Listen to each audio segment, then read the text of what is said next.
what's going on, guys? War Brothers Collectibles here. Welcome back to another video. So I recently rewatched all the Insidious films, from the first one right up to the latest film, which was The Red Door.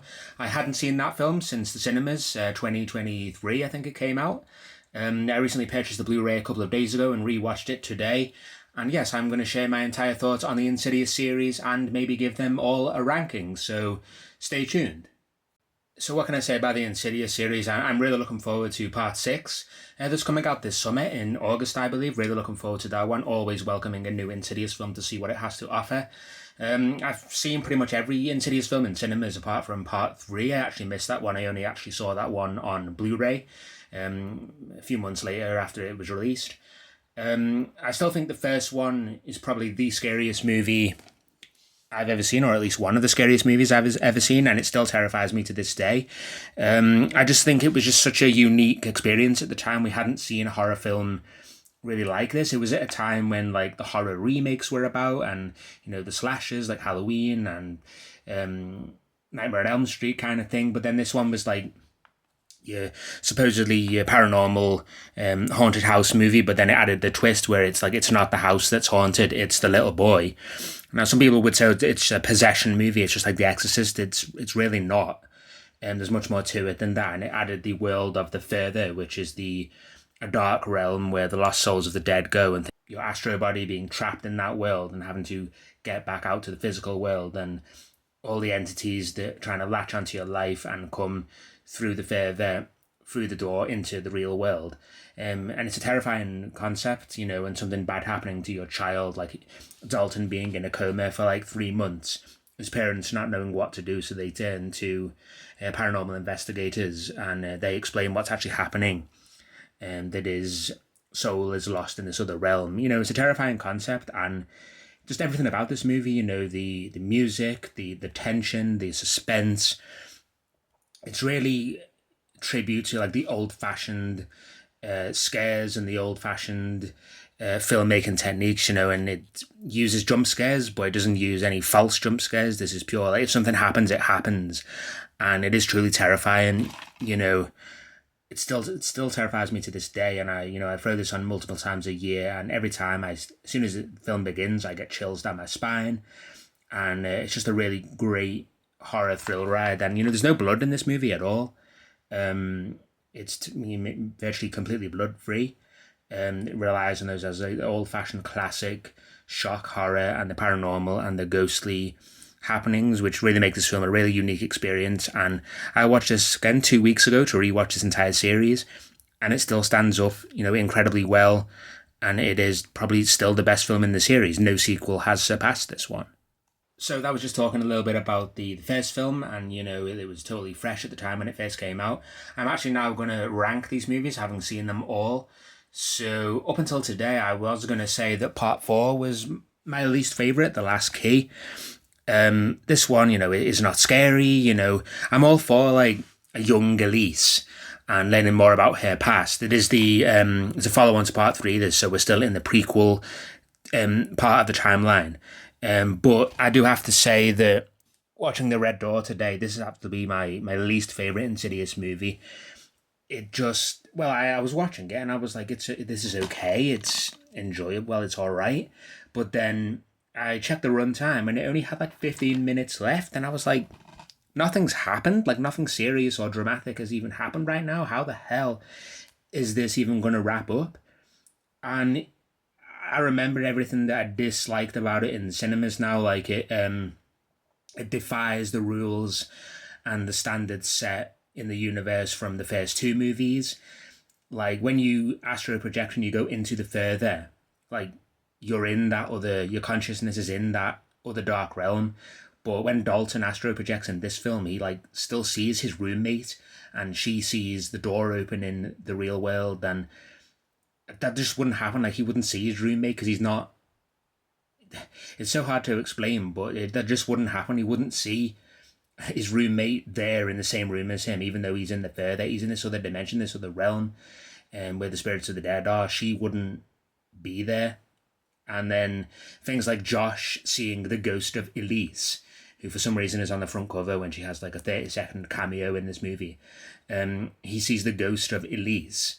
and he talks to her as if and then he starts to recognize her. I don't think that would happen either, because Elise is in the further to help the lost souls come back to the real world. That's where she is, as far as I'm aware, or as far as I understand it. So for him to see a ghost of Elise just wouldn't make any sense to me, and it doesn't make any sense to me. So I just think this film goes against all the rules and everything that was established in the world of Insidious in the first three movies, really. And it doesn't really add anything new. Yes, I know there's a metaphor about you can't forget your troubled past. You've got to embrace it, you've got to learn from it, and you've got to become stronger from it, because the ending of the movie, Dalton is trying to cover up the painting that he drew of this red door, which is essentially, I think, is acting like a gateway to the further.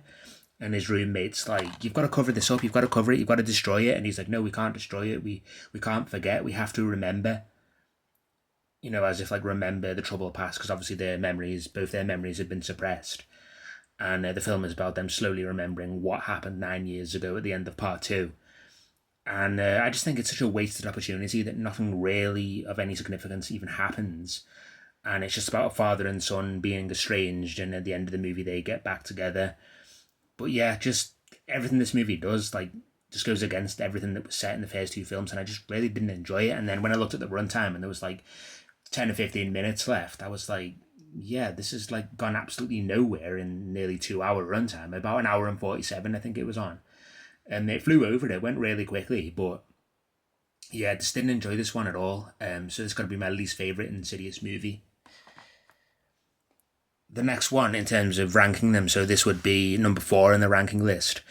The Last Key. Now, up until today, this was my least favourite, but now that's been taken place by the Red Door. This movie, follows on from part 3. So Elise, Tucker, and Specs, are now with spectral sightings, and they're going to help people and things like that, which I'm all for. I'm all for the adventures of this trio before the first movie, because it was obvious they'd been together for a long time by the time you see them in the first movie. And they have a lot of experience dealing with this, and they can really help people. And, so I'm all for like different adventures to see what they got up to before they helped the Lambert family. And this one kind of goes back in time to like Elise's childhood home. And it's about the demon that has been there for years, like I think trapping souls in this house. That's like the key master or something.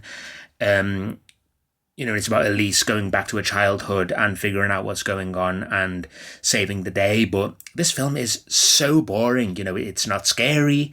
I was falling asleep, to be honest with you. Didn't really find anything engaging about this film at all. Specs and Tucker are still great, and they have that comic relief. And as I say, I'm all for more adventures with the two guys and Elise with the spectral sightings, but it was so boring. I just was not invested in the story. And trying to give Elise a bit more of a backstory was a welcome part of it, I suppose. It's pretty cool to see what she was like as a child and her abilities as a child and how she dealt with them. But yeah, it's not scary. It doesn't have the music cues of the first two films or anything like that. And yeah, this one falls really flat for me. And I prefer it now to the Red Door. I prefer this one, but it's still not a great film. And this one leads right into the first movie, so they kind of have gone as far as they can go with the prequels that was started in part 3. Then it was this one, and then this one leads directly into the first movie, so they're kind of done with that timeline, which they could have done a little bit more with it, if I'm honest. But yeah, that Insidious The Last Key is all right, but I'm certainly not really a fan of this one either, to be honest. Next one is my third favourite, has got to be Insidious Chapter 3. Now, as I said before, this is a prequel. This is set, as the opening titles say, a couple of years or a few years before the Lambert haunting. This is set before Elise gets together with Specs and Tucker, and it's about how they come together at the end of the movie to form this paranormal investigation team. And it's about Elise helping this young girl, Quinn Brenner, who suffers a terrible accident. She's hit by a car and starts having these really ghostly experiences because she's been trying to contact her deceased mother. And loads of crazy stuff starts happening, and she's drawing evil spirit closer and closer to her, and it's about Elise having to try and stop what's happening and save her and bring her back. I really enjoyed this one. I really enjoyed this one a lot. It's very much in the style of the first two movies, and it definitely has those jump scares and the awesome chilling music cues and things like that. Yeah, I really enjoyed this one, and I think it was such an inspired idea to go back and tell an origin story of the paranormal activity team, paranormal activity, spectral sightings team, should I say, and tell it how Elise and the team came to be, and one of their first experiences, helping someone. I know she's helped people in the past when she was younger, but this one really sets the story up for the future installments, and it does a really great job with it. It was such an inspired idea to go back and tell that kind of origin story, as I say. And yeah, I really enjoy this one. I'm really a big fan of the lead character, Quinn Brenner. I think she does such an amazing job. And, love the father in it. He plays a really good part. And it really has those good jump scares, those really chilling moments. And yeah, I really don't have a bad thing to say about this one. I, really enjoyed this one. And then we're actually going in order of release here, guys. So my second favourite film has got to be Insidious Chapter 2. Now, I saw this one in cinemas, and I don't really enjoy watching these films in cinemas because it's always full of teenagers, and they're on their phones, they're laughing, they're screaming, and they're not really being considerate. So that's what I remember from seeing this film in the cinemas. But I really enjoyed this one. I think it was so clever in its writing and how it links up to the first movie, and things that you thought in the first movie that were just spooky things happening and hauntings happening, they actually explained why. Now, some people would say that takes away the mystery and the ghost aspect of the first movie, but I really enjoyed the way it explains things and links it in together with the first movie. I think it works really well as a sequel, a continuation of the first film, adds more to the mythology and the universe, with a different set of characters and new people helping the Lambert family, and what's going to happen and everything like that.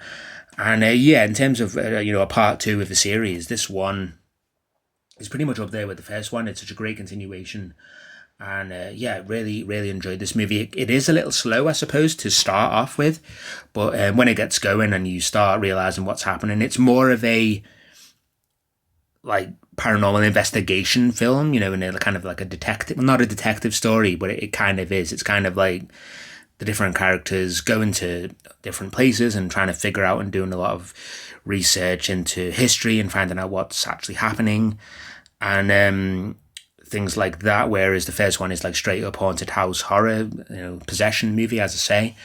But yeah, I really enjoyed Chapter 2. It is, as terms of sequels go, it is probably one of the best horror sequels ever made, in my opinion. This is a great follow-up.